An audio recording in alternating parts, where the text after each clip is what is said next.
The wind howled like a hungry wolf, tearing through the frozen landscape of Alaska. Snow fell in thick sheets, covering the world in an endless blanket of white. In the middle of this unforgiving wilderness, a lone dog moved through the storm, his black fur now crusted with ice. His name was Shadow. Once, Shadow was a loyal companion to Ethan Walker, a gold prospector with dreams of striking it rich in the Klondike. Together they had braved the wild, their bond unbreakable. But fate had different plans. That a sudden avalanche had swallowed their camp, burying Ethan beneath tons of ice.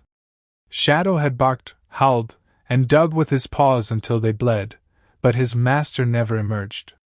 The scent of him, his warmth, his voice, was gone. Now, Shadow was alone, and in the wild, loneliness was deadly. Hunger gnawed at Shadow's belly. Days had passed, and the cold had drained his strength. Every step was a battle, his paws sinking into the deep snow. Then, movement. A snow hare darted across the frozen ground, its tiny feet leaving almost no trace. Shadow's instincts flared awake. Without thinking, he lunged forward. His powerful legs propelled him through the snow, and in one swift motion, snap! His jaws clamped down. The hare let out a final, pitiful squeak before going still. Shadow didn't hesitate. He tore into the warm flesh, the taste of blood igniting something ancient inside him. The soft, well-fed pet he had once been was gone. In his place, a survivor was awakening. But he wasn't the only predator in these woods. A low growl rumbled through the trees. Shadow's ears pricked up, his body tensing. He turned slowly, his eyes meeting a pair of glowing, golden orbs in the darkness. A wolf.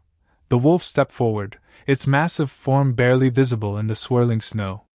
Shadow lowered his head, his muscles coiled like a spring. Running was useless, this was their land. If he showed weakness, he was dead. The wolf circled him, sniffing the air. Then, with a deep, guttural growl, it charged. Shadow leaped aside, barely dodging the attack. Teeth snapped inches from his neck. He turned, snarling, and lunged at the wolf's shoulder. His fangs sank into fur, but the beast was stronger. With a powerful shake, the wolf threw Shadow into the snow. Pain exploded through his ribs, but he forced himself up. If he gave in now, he would never see another sunrise. The wolf attacked again, but this time, Shadow didn't move. Instead, he stood his ground, growling back. His tail remained still, neither tucked in fear nor raised in challenge. The wolf hesitated. Then, it did something unexpected. It huffed, a sound almost like approval, then turned and disappeared into the trees. Shadow panted, his legs trembling. He had passed the test. He was no longer just a lost pet. He was now a wolf dog of the wild. Days passed. Shadow followed the wolf pack from a distance, learning their ways. They hunted together, shared their kills, and watched over each other. The leader, the same wolf who had tested him, began to accept him. But the wild was not without its dangers. One night, as the pack rested beneath the northern lights, a sound echoed through the valley. Gunshots. Shadow's ears twitched.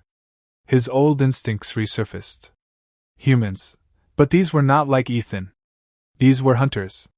The wolves scattered as men on horseback appeared, rifles glinting in the moonlight. Shadow ran, but not away from them.